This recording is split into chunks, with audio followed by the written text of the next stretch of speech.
estar aquí con ustedes esta tarde para comentar un estudio que me parece realmente apasionante. Quiero felicitar la iniciativa y quiero felicitar la solidez del estudio. Ipsos siempre nos ha dado muestras de esta seriedad. Este era un tema delicado que necesitaba una cirugía fina y lo ha hecho. Es un trabajo muy notable y creo que le vamos a sacar mucho jugo. Las sociedades necesitan elementos ordenadores. La idea de igualdad fue una revolución lanzada por el cristianismo. La terrenalización de los debates propiciada por el Renacimiento fue otra.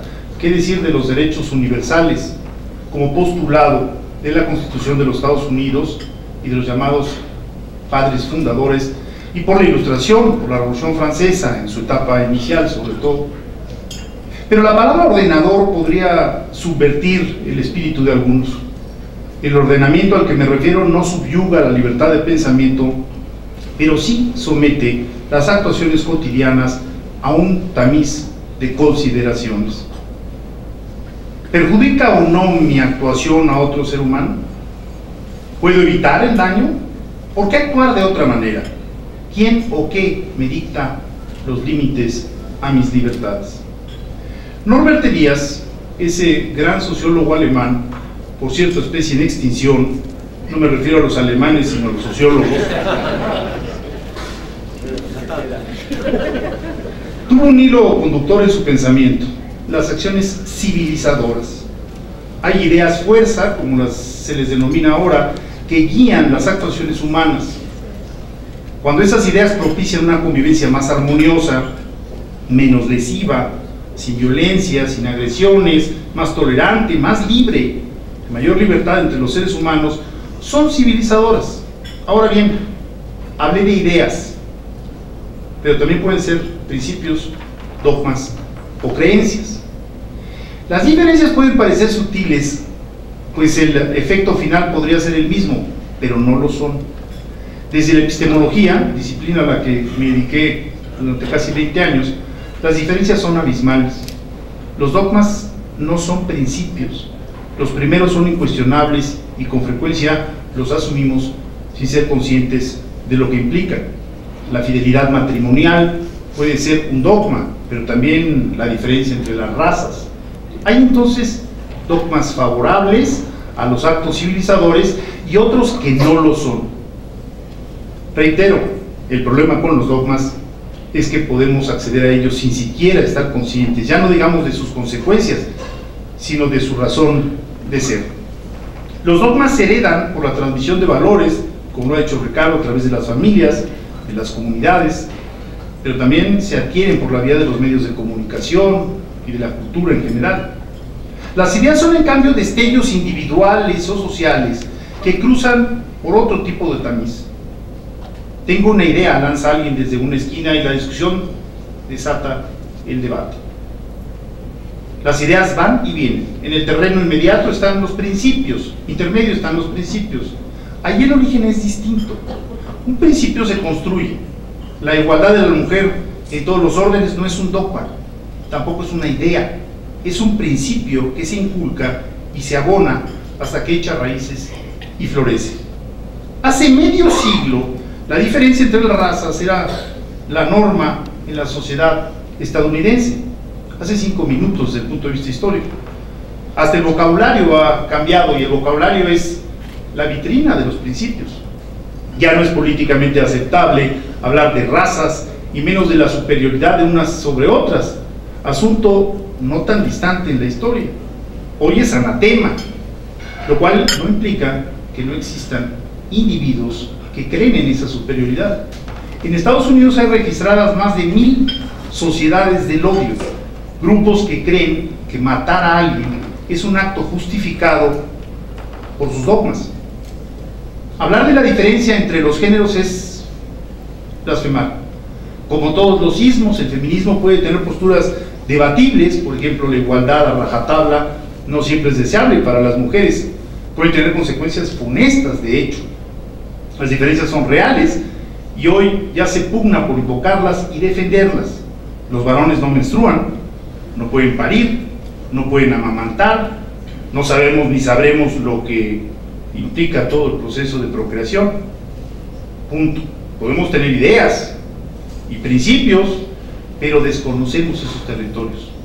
Que hablen las mujeres. Ahora bien, dogmas, ideas y principios conviven todos los días. Luis Villoro, este gran filósofo mexicano, escribió hace muchos años un libro que es para mí casi un tótem, por su gran claridad. Se llama Creer, Saber y Conocer. La perspectiva es la de la filosofía analítica inglesa.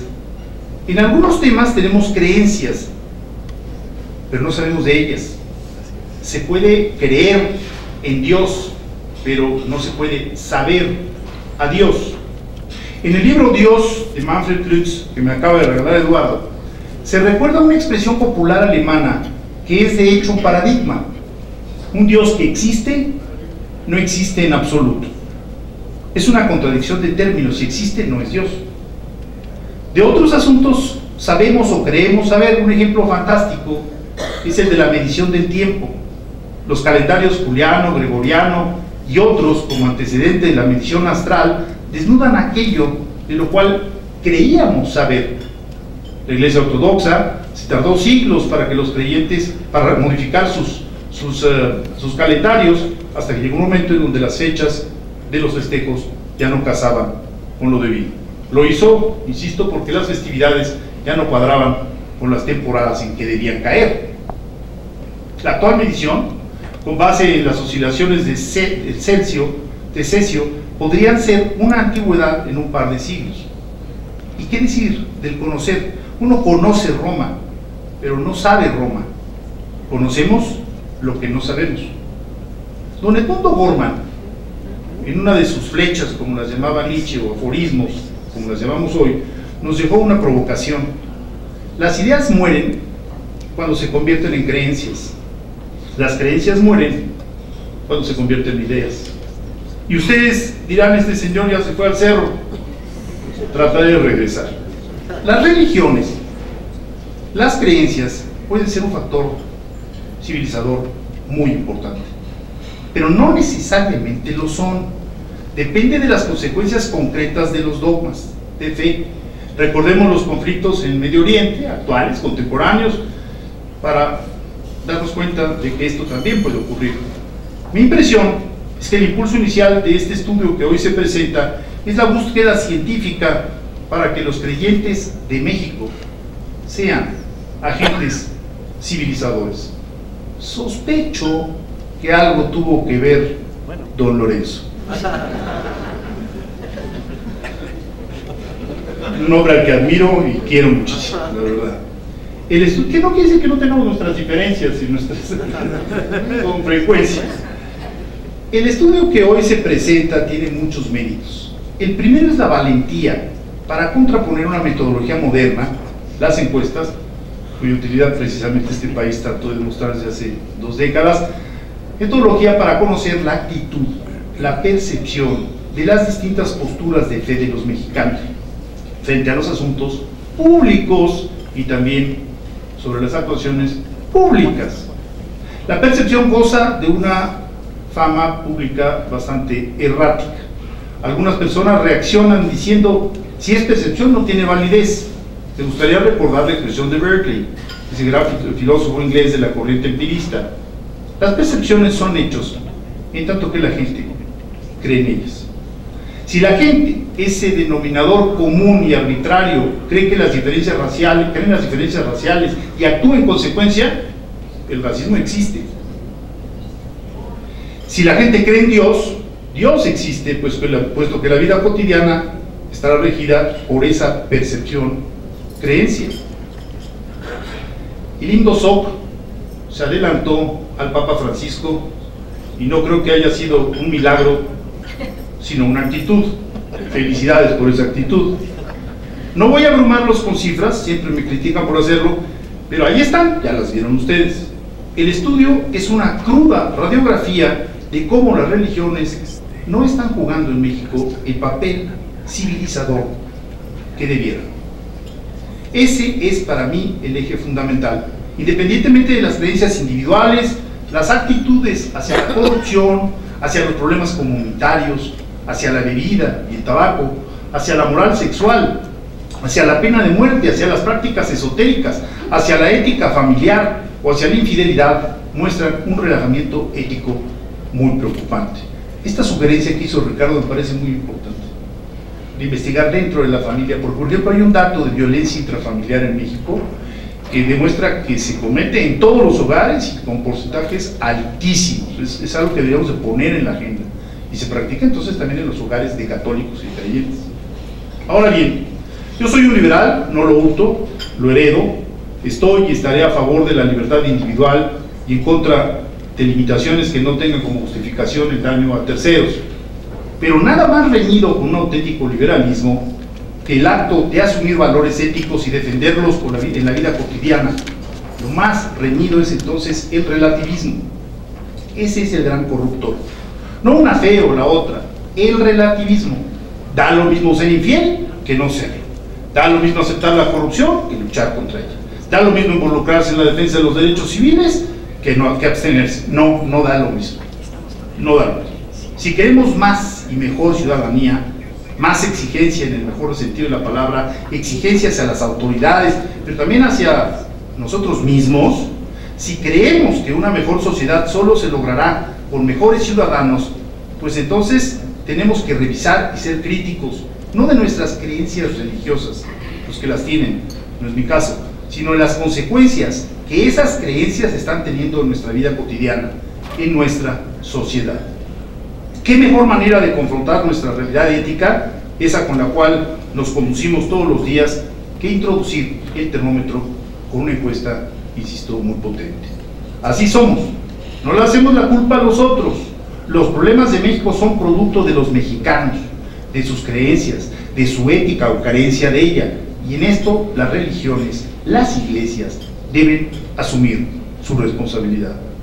Felicidades, Indosoc, que la discusión sea para bien de nuestro país. Mil gracias.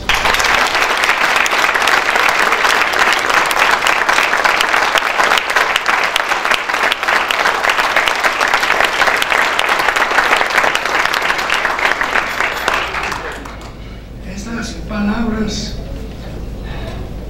me conmueven, me abruman, pero me comprometen.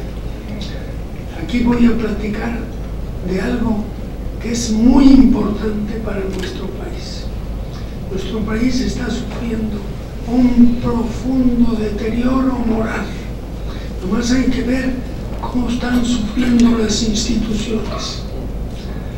Pero en fin, esta encuesta tan revolucionaria, porque lo es, nos puede dar la ocasión para dialogar con nuestros amigos no creyentes.